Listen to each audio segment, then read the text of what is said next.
አርዕስተ ዜና ኦቪድ ሪል ስቴት የነጃሺ መንደር ለመገንባት የሚያስችለውን ፕሮጀክት ይፋ አደረገ።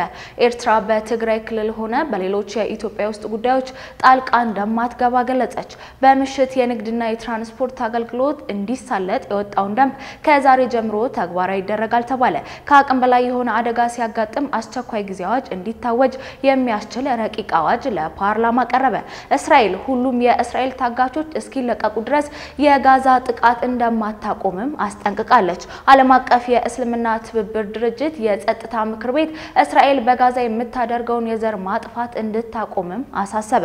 እስራኤል በጋዛ ሰርጥ የአየር ድብደባ መጀመሯን ተከትሎ በርካታ ሀገራት ድርጊቱንም አውግዘዋል። በ15 ቀን ውስጥ የነብዩ መስጂድ የጎበኙ ምዕመናን ከ14 ሚሊዮን በላይ እንደደረሱም ተገልጿል። ፑቲን በአሜሪካ የቀረበውን በዩክሬን አፋጣኝና የሙሉ ተኩስ አቁም ስምምነት ሐሳብም ውድቅ አድርገዋል።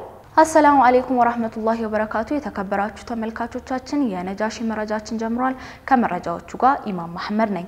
ቀዳሚ ወዳደረግነው መረጃ ስናመራ ኦቪድ ሪል ስቴት ለ1446ኛው የረመዳን ጾም ምክንያት በማድረግ ከደንበኞቹ ጋር የአፍጥር መርሃ ግብርን አድርጓል። ኦቪድ ሪል ስቴት ለ1446ኛው የረመዳን ጾም ምክንያት በማድረግ ኦቪድ ገላንጉራ ከተማ የመሰብሰቢያ ማዕከል የኢፍጣር መርሃ ግብርን አካሂዷል። ዝርዝሩን ሙስጣፋ መሐመድ ያቀርብልናል። ከ60 ሺህ በላይ መኖሪያ ቤቶችን እየገነባ የሚገኘው ኦቪድ ሪል ስቴት ለህዝበ ሙስሊሙ ነጃሺ የተሰኘ መንደር ግንባታ ለመጀመር የሚያስችለውን ቅድመ ሁኔታ ማጠናቀቁን ገለጸ። ኦቪድ ሪል ስቴት እስላማዊ ሴትን መሰረት ያደረገ የነጃሺ የመኖሪያ መንደርን ይፋ ያደረገው በትናንትናው ዕለት ባዘጋጀው የኢፍጣር መርሃ ግብር ላይ ነው። ሪል ስቴቱ በይፋ ያበሰረው ነጃሺ መንደር በውስጡ ከመኖሪያ ቤቶች በተጨማሪ ሆስፒታል፣ ትምህርት ቤት፣ መስጂድና ሌሎች ተቋማትን ያካተተ መሆኑም ተገልጿል። በማብሰሪያ መርሃ ግብሩ ላይ የኢትዮጵያ እስልምና ጉዳዮች ጠቅላይ ምክር ቤት ፕሬዝዳንት ጽፈት ቤት ዋና ኃላፊ ኡስታዝ አቡበክር አህመድ ተገኝተው ንግግር አድርገዋል። ኡስታዝ አቡበክር በንግግራቸው ኦቪድ ሪል ስቴት የቤት ችግርን በዘላቂነት ለመቅረፍ የሚያስችል ራዕይ ሰንቆ የሚንቀሳቀስ ግዙፍ ሀገር በቀል ድርጅት መሆኑን ጠቅሰዋል። አያይዘውም ኦቪድ ሪል ስቴት በከተማችን አዲስ አበባ ገላንጉራ በሚያስገነባቸው 60 ሺህ ቤቶች ውስጥ መስጂድና ትምህርት ቤት አካቷል። ለዚህ እስላማዊ ሴትን መሰረት ያደረገ ፕሮጀክትም ኡስታዙ ምስጋናቸውን አቅርበዋል። ቤቶች ህንጻዎች ብቻ ሳይሆኑ የሀገርና የትውልድ ታሪክ መሻገሪያ መስታወት ናቸው ያሉት ኡስታዝ አቡበክር ከዚህ አንጻር ኦቪድ ሪል ስቴት አዲስ ሊገነባ ያቀደው ነጃሺ መንደር አብሮነትን የሚያጠናክርና የጋራ ሴትን ለመጪው ትውልድ የሚያሻገር ስለመሆኑም አንስተዋል። ዛሬ ልክ እንደዚህ ለመሰባሰብ ምክንያት እንደሆነ ረመዳን የአብሮነት የጋራ ሴቶቻችን የምናጎለብትበት የምናሳድግበት የጎደሉ ነገሮቻችን የምንሞላበት እንደ ማህበረሰብ ወደፊት ልንሻገር የምንችለው በአብሮነት በጋራ በመተሳሰብ አንዱ ሌላውን ያከበረ ሌላውን ዕውቅና እየሰጠ የጋራ ማንነቶቻችን በማክበር አንዱ ሌላውን ያከበረ ሲኖር ብቻ ስለሆነ እነዚህ አሁን በአብሮነታችን ልንቀጥልባቸው የምንችላቸው መሰረቶች ቤቶቹ ሲገነቡ ህንጻ ብቻ አይደለም የሚገነባው ብዙ ሺህ ሰዎች ነው የሚያርፉበት። ያ ደግሞ ስነ ምግባርን የማህበረሰብ እሴትን ማንነትን መሰረት ባደረገ መልኩ ሰዎች መስተጋብሮቻቸውን ሊያሳልጡባቸው የሚችሉባቸው መሰባሰቢያ መንደሮች ከመሆናቸው አንፃር መንፈሳዊ ከፍታ የመንፈሳዊ ዕልና ላገኑባቸው የሚችሏቸው ደም ሲገለጽ እንደነበረው መስጂድ፣ ቤተክርስቲያን ልጆቻችን ትውልድ ከተማ ሲገነባ ማህበረሰብ የሚሰፍርበት ቦታ ሲፈጠር ልጆቻችን ከህንጻ ባለፈ ነገ የነሱን ማንነት ሊቀርጽ የሚችል የነሱን ስነ ምግባር የሚያንጽ ከህንጻው በላይ የሆነ ህንጻን መገንባት ህንጻን ማነጽ ማህበረሰብን ከፍ ማድረግ የሚችሉ ለሀገር የሚጠቅሙ ትውልድን ወደፊት የሚያሻግሩ ምንመኘውን የተሻለ ነገር ማሳየት የሚችሉ ልጆችን ሊፈጠሩበት መሰረት ሲኖረው ነው። የኦቪድ ሪል ስቴት ማርኬቲንግ ኃላፊ መቅደስ ቀደመ በበኩላቸው ሪል ስቴቱ የህዝበ ሙስሊሙን የቤት ባለቤትነት ለማረጋገጥ እስላማዊ የፋይናንስ መርህን መሰረት ያደረገ ከወለድ ነፃ አከፋፈል ስርዓትን መዘርጋቱን ተናግረዋል። ኦቪድ ሪል ስቴት በቅርቡ የሸሪዓ አማካሪ ቦርድ በማቋቋም ለህዝቡ ይፋ እንደሚያደርግ የገለጹት ኃላፊዋ እስከ 2030 120 ሺህ ቤቶችን ገንብቶ ለተጠቃሚዎች ለማስረከብ አቅዶ እየሰራ ነውም ብለዋል። በኢፍጣር መርሃ ግብሩ ላይ የፌደራል መጅሊስ የፕሬዝዳንት ጽፈት ቤት ኃላፊ ኡስታዝ አቡበክር አህመድ፣ የአዲስ አበባ መጅሊስ ዋና ጸሐፊ ሼህ ሁሴን በሽር፣ የኦቪድ ሪል ስቴት ከፍተኛ የሥራ ኃላፊዎች፣ ከፍተኛ የመንግስት አመራሮች፣ የሚዲያ ባለሙያዎችና ጥሪ የተደረገላቸው ደንበኞችና እንግዶች ተገኝተዋል። ኤርትራ በትግራይ ክልልም ሆነ በሌሎች የኢትዮጵያ ውስጥ ጉዳዮች ጣልቃ እንደማትገባ ገለጸች። ኤርትራ በትግራይ ክልልና በሌሎች የኢትዮጵያ የውስጥ ጉዳዮች ትገባለች የሚል የሚቀርብባትን ክስ አስተባብላለች። የሀገሪቱ የውጭ ጉዳይ ሚኒስተር ኦስማን ሳህሌ በኤርትራ ለሚገኙ ዲፕሎማቲክ ማህበረሰብ አባላት ባደረጉት ማብራሪያ ሀገራቸው በኢትዮጵያ ውስጥ ጉዳይ ላይ ጣልቃ እንደማትገባም ተናግረዋል። በመግለጫቸው ላይ የተባበሩ መንግስታት ድርጅት ኃላፊዎችና የዓለም አቀፍ ማህበረሰብ አስመራ የቀረበባት ያለውን ክስ ሐሰተኛ መሆኑን እንዲረዱም ጠይቀዋል። በኢትዮጵያና ኤርትራ መካከል ዳግም ጦርነት ከመቀስቀስ በፊት ሊቆም እንደሚገባ የአሜሪካና አውሮፓ ዲፕሎማቶችም አሳስበዋል። የኤርትራ የውጭ ጉዳይ ሚኒስተር ኦስማን ሳህሌ ማብራሪያ በፕሪቶሪያም የሰላም ስምምነትና የኤርትራ የጦርነት ዝግጅትና በኢትዮጵያ የባህር ወደብ ጥያቄ ዙሪያ አተኩረዋል። የኤርትራ መከላከያ ሰራዊት በህዳር 2022 ግጭቱ ካበቃ በኋላ ወደ ኤርትራ ዓለም አቀፍ እውቅና ወደ ተሰጠው ድንበሮች እንዲዘዋወሩ መደረጉንም ሚኒስተሩ ገልጿል። ጦሩ አሁንም በኢትዮጵያ ድንበር ውስጥ እንደሚገኝ የሚናገር ማንኛውም አካል ለውስጥ ችግር ኤርትራን ተጠያቂ ማድረግ የሚፈልግ ነው ብለዋል።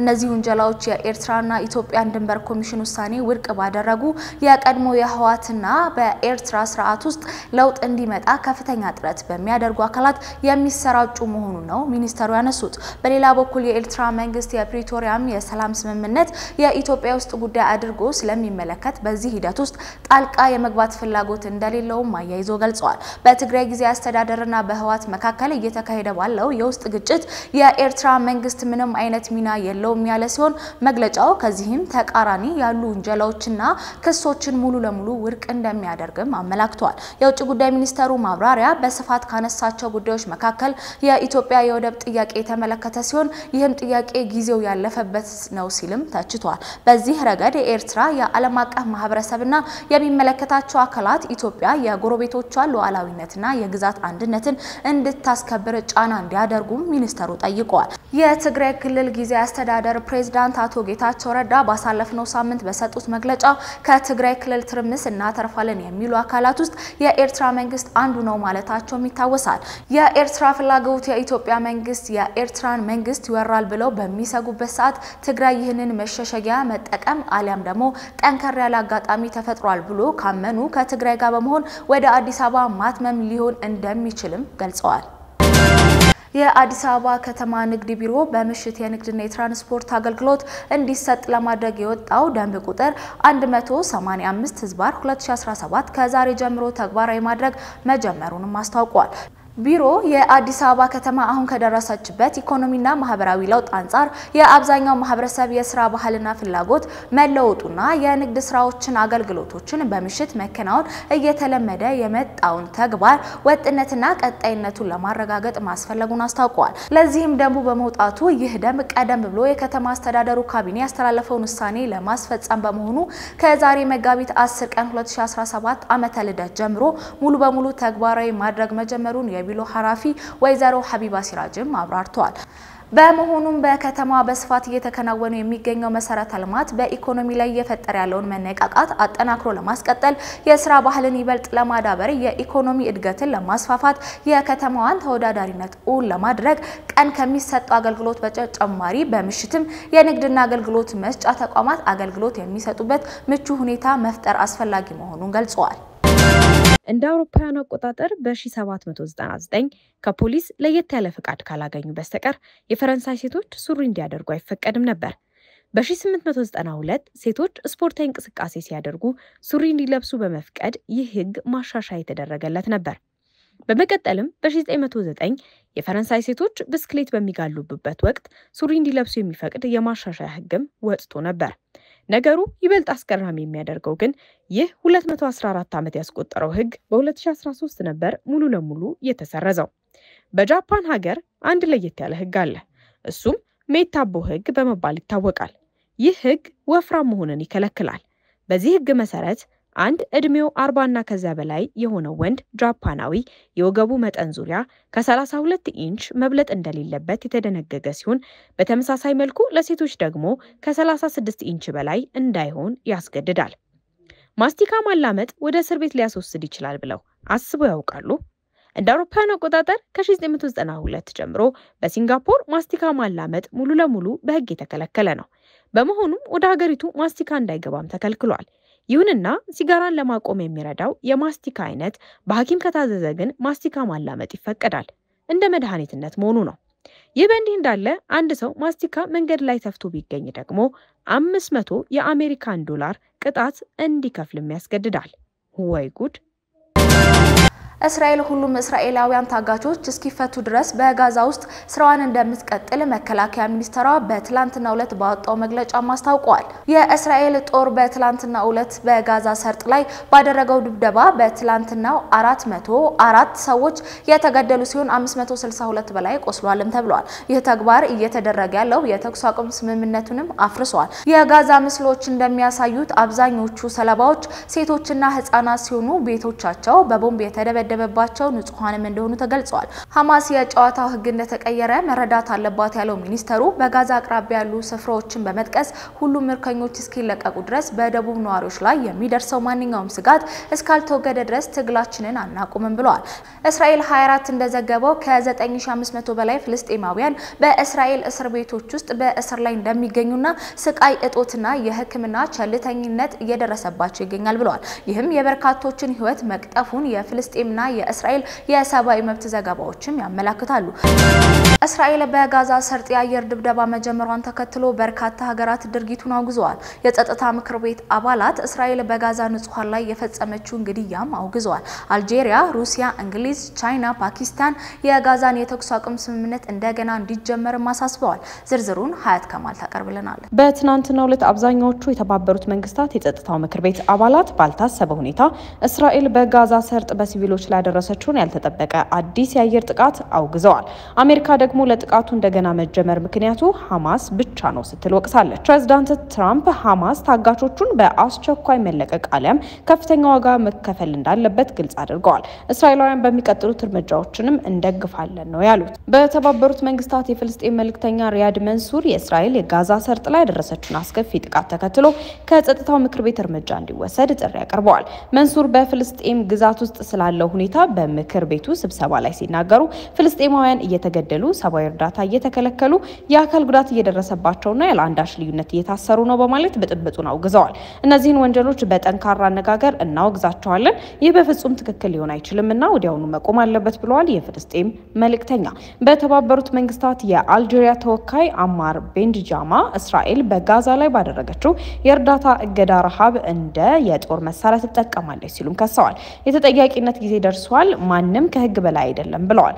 ዓለም ከአሁን በኋላ የእስራኤልን ወረራ አስከፊ እውነታ ችላ ማለት አይችልም ነው ያሉት። አክለው የፍልስጤም ደም ለእስራኤላውያን ፖለቲከኞች የፖለቲካ ስሌት መሳሪያ ሆኖ እየዋለ ነው ብለዋል። እስራኤል በሰላማዊ ዜጎች ላይ ያደረሰችውን ጥቃት አውግዘው ከሁለት ወራት በፊት የተደረሰውን የተኩስ አቁም ስምምነት መጣስ ሲሉ ገልጸውታል። የአልጄሪያ መልእክተኛ የተኩስ አቁም ስምምነቱን ማክበር ለማረጋገጥ የተኩስ አቁም ስምምነት አቅራቢዎችን ዩኤስ፣ ግብጽና ኳታርን ኃላፊነታቸውን እንዲወጡ አስታውሰዋል። የሩሲያ ምክትል መልእክተኛ ዲሚትሪ ፒሊያንስኪ የእስራኤል ጥቃትና እንደገና መጀመሩ የጋዛን ህዝብ ከምድራቸው የማስወጣት አመክንዮ አለው ብለዋል። ምክር ቤቱ የተኩስ አቁም ስምምነት በተቻለ ፍጥነት እንዲቀጥል የተቻለውን ሁሉ እንዲያደርግና ከዚህ ቀደም የተፈጸሙ ስህተቶች እንዳይደገሙ አሳስበዋል። ከቅርብ ጊዜ ወዲህ የሞቱት የጋዛ ዜጎች ቁጥር በጣም ከፍተኛ ነው፣ ምክንያቱም የጸጥታው ምክር ቤት ቀደም ብሎ የተኩስ አቁም ውሳኔ ማድረግ ባለመቻሉ ነው ሲሉ ተከራክረዋል። የዩናይትድ ኪንግደም ምክትል መልእክተኛ የአየር ጥቃቱ አስፈሪና ወደ ጦርነት የፍልስጤም ንጹሃኖችን ሞት ብቻ የሚያስከትል ነው ሲሉም አሳስበዋል። ይህ ግጭት በወታደራዊ መንገድ መፍታት አይቻልም፣ የተኩስ አቁም ስምምነት በተሻለ ፍጥነት እንደገና እንዲቋቋም እንፈልጋለን ብለዋል። የቻይና ልዑክ ፉኮንግ የተኩስ አቁም ማብቃቱን ያወገዙ ሲሆን አገራቸው እስራኤል በጋዛ ዳግም ጦርነት ማግኘቷ በጣም አሳስባለች፣ ይህንን አጥብቀን እናወግዛለን ሲሉም ተናግረዋል። የኃይል በላይነት ያለውን የኃይል አመክንዮ እንዲተው አጥብቀን እናሳስባለን፣ ወታደራዊ ዘዴ የፍልስጤምና የእስራኤል ጥቃትን ለመፍታት መንገድ አይደለም ብለዋል። የፓኪስታን መልእክተኛ ሙኒር አክራም የአረብ መንግስታት ለጋዛ ያደረጉትን የመልሶ ግንባታና የሰላም እቅድ በማስታወስ የሰላም መንገድ አቅርቧል ብለዋል። የስሎቬኒያ መልእክተኛ ሳሙኤል ዝቡጋር እስራኤል በጋዛ የደረሰውን ግድያና ውድመት አውግዞ እርዳታ በጦር መሳሪያ ሊታጠቅ አይገባም ሲሉ አሳስበዋል። ይህ አስከፊ ጦርነት በሲቪሎች ትከሻ ላይ የተካሄደ መቀጠል የለበትም። ይህ ለፍልስጤማውያንና በጋዛ ታጋቾች አሳዛኝ ብቻ ሳይሆን የጸጥታው ምክር ቤት የዓለም አቀፍ ሰላምና ደህንነትን የማስጠበቅ ኃላፊነት ያለው አካል በመሆኑ ታማኝና አግባብነት ያለው ነው ብለዋል። የተባበሩት አረብ ኤምሬቶችም በጥር ወር የተደረሰውን የተኩስ አቁም ስምምነት የጣሰ በመቶዎች ለሚቆጠሩ ፍልስጤማውያን ሞትና ጉዳት ምክንያት የሆነውን የእስራኤል የአየር ድብደባን በጽኑ አውግዟል። የተባበሩት አረብ ኤምሬትስ በጋዛ ሰርጥ የሚታየውን ሰብአዊ ውድመት የበለጠ የንጹሃን ህይወትን ማጥፋትን የሚያስከትል ነው ብላለች። የተባበሩት አረብ ኤምሬቶች የተኩስ አቁም ስምምነት ላይ ለመድረስና ሰላማዊ ዜጎችን ለመጠበቅ አፋጣኝ ጥረቶችን መተግበር አስፈላጊ መሆኑን በመግለጽ ድርጊቱን ለማስቆም አስቸኳይ እርምጃዎች እንዲወሰዱ ጥሪ አቅርበዋል። የተባበሩት አረብ ኤምሬትስ ለህይወት አስጊ የሆኑ የቅጣት እርምጃዎች መቆም አለባቸው ያለ ሲሆን ለአብነትም ኤሌክትሪክን ወደ ነበረበት መመለስ፣ መሸጋገሪያዎችን መክፈትና አስቸኳይ ዘላቂና ያልተደናቀፈ ሰብአዊ እርዳታ አቅርቦትን ማመቻቸት አስፈላጊ መሆኑን አጽንኦት ሰጥታለች። የተባበሩት አረብ ኤምሬትስ በሁለቱ ወገኖች መካከል የተደረሰውን የተኩስ አቁም ስምምነት እንደገና መቀጠል አስፈላጊ መሆኑን ነው ያሳሰበችው። በተጨማሪ ሚኒስቴሩ በሰላማዊ ሰዎችና በመኖሪያ አካባቢዎች ላይ የእስራኤል ተከታታይ አየር ድብደባ በተያዘው የፍልስጤም ግዛት ውስጥ ያለውን ሁኔታ ወደ ከፋ ሁኔታ እንደሚያመራና ተጨማሪ ብጥብጥ፣ ውጥረትና አለመረጋጋት አደጋ ላይ የሚጥል ክልላዊ ፍሰቱን እንደሚያጣ ማስጠንቅቋል። ይህ በእንዲህ እንዳለ እስራኤል በጋዛ ሰርጥ በሐማስ ላይ ውጊያዋን በሙሉ ኃይል ጀምራለች ብለዋል ጠቅላይ ሚኒስትር ቤንያሚን ኔታንያሁ። ከ400 በላይ ፍልስጤማውያን መገደላቸው ሪፖርት የተደረገበትን የጋዛ ጥቃት ገና የመጀመሪያው እንደሆነ የእስራኤል ጠቅላይ ሚኒስትር ቤንያሚን ኔታንያሁ ተናግረዋል። እስራኤል በጋዛ ሰርጥ በሐማስ ላይ ውጊያዋን በሙሉ ኃይል ጀምራለች ሲሉ ኔታንያሁ አስጠንቅቀዋል። ጥር ወር ላይ ከተደረሰው የጋዛ የተኩስ አቁም ስምምነት በኋላ እስራኤል የፈጸመችው ከባዱ የአየር ጥቃት ነው ተብሏል። ጥቃቱ በተፈጸመበት ወቅት በርካቶች ለረመዳን ጾም የቀኑን የመጨረሻ ምግባቸውን እየበሉ እንደነበር የአይን እማኞች ተናግረዋል። በቦታው አስከሬኖች ወዳድቀው የቆሰሉ ሰዎች ሕክምና ለማግኘት እየተማጸኑ እንዲሁም እሳት ተቀጣጥሎ የነበረ ሲሆን ሁኔታውንም አሰቃቂ ብለውታል። ኔታንያሁ በቪዲዮ ባስተላለፉት መልእክትም ድርድሩ በሚቀጥለው በእሳት ውስጥ ብቻ ነው፣ ይህም ገና ጅምር ነው ሲሉ አስጠንቅቀዋል። የጠቅላይ ሚኒስትሩ አስተያየት የተሰማው የእስራኤል ጦር በጋዛ የሐማስ ይዞታዎች ናቸው በሚል ከፍተኛ የአየር ጥቃት ከተከፈተ በኋላ ነው። የጋዛ የጤና ሚኒስቴር በዚህ ጥቃት ከ400 በላይ ሰዎች መገደላቸውን እንዲሁም በመቶዎች የሚቆጠሩ መቁሰላቸውን አስታውቋል። የተኩስ አቁሙ አሸማጋይ የሆነችው ግብጽ ይህንን የእስራኤል ጥቃትንም በጽኑ አውግዛለች። ዓለም አቀፍ የእስልምና ትብብር ድርጅት የጸጥታ ምክር ቤት እስራኤል በጋዛ የምታደርገውን የዘር ማጥፋት እንዲያስቆም አሳሰበ። እስራኤል በጋዛ ሰርጥ ላይ የምታካሂደውን የዘር ማጥፋት ጦርነት ለማስቆም የተባበሩ መንግስታት በአስቸኳይ ጣልቃ እንዲገባ ዓለም አቀፍ የእስልምና ትብብር ድርጅት ማክሰኞ ዕለትም ጠይቋል። የእስራኤል ጦር በትላንትናው ዕለት በጋዛ ሰርጥ ላይ በፈጸመችው ድብደባ በትንሹ 404 ሰዎች ሲሞቱ በመቶዎች የሚቆጠሩ ቆስለዋል።